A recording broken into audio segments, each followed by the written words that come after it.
This is what happens when you don't take care of your models. Someone spills their coffee at your local hobby store and instantly your models are set ablaze. Okay, I admit this is a slight exaggeration, but that doesn't mean keeping your model safe isn't a priority.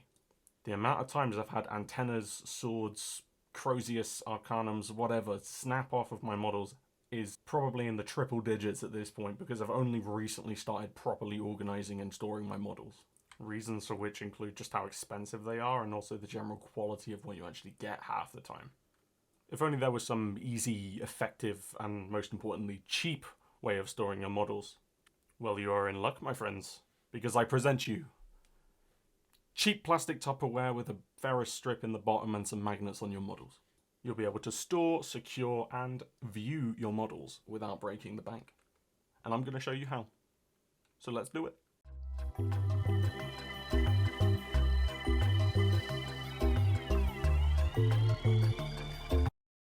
So you want to start with an A4 storage box from Really Useful.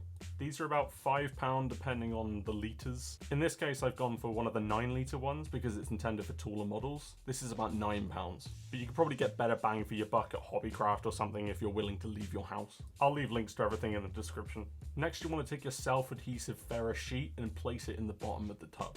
I was able to get a pack of 5 for about 12 quid. You're going to need a minimum of 2 to do one tub. Assuming you don't want that little gap left over, which we'll get to now. Take another sheet and slide it under the original sheet, then pull them apart so that they're each as far away from each other as they can go.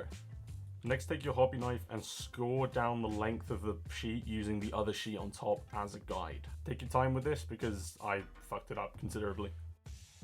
It's okay if you didn't cut all the way through, just use the scored line down the middle of the sheet to rip it in half.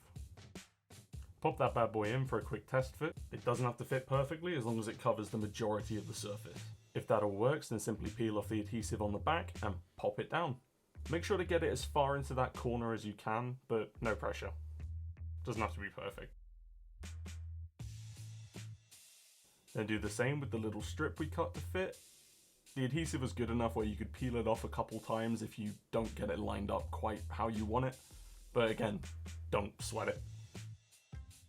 Once this strips down, you're pretty much good to go. It'll hold almost any model you put in it fairly securely, so long as the magnets are in place. I'd recommend a 5x2 magnet, which gives enough clearage to just come short of the base, while still providing ample grip and magnetization. Magnet sucky force.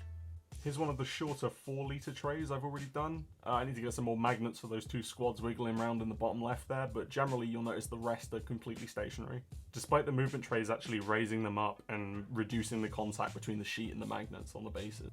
If you're using one of the 9-litre tubs, it might be a good idea to run some more metal strips along the edges and along the sides. That way you can hold in flat models like artillery teams, Necron scarabs, just models with a very short profile but perhaps a wide base that you wouldn't want taking up valuable real estate for your tanks and things. Just a heads up, you may want to throw some additional magnets on the bases of models that you know are going to be using these wall mount systems. This is obviously because you'll be competing with gravity as well. And that's it. It's literally that easy. Quick 10-minute job and you're pretty much good to go. As I said, I'll leave a list of links in the description so you can find all the various bits and pieces. If you're conservative with your resources, you could probably make a 4-litre tub for 12 quid, chuck on a couple extra quid for the magnets to put on your bases, and you're good to go, rock and roll. So yeah, this was just a short little tutorial. All the links and everything you need will be in the description again. Social medias are in the description. Hope you liked watching. See you later.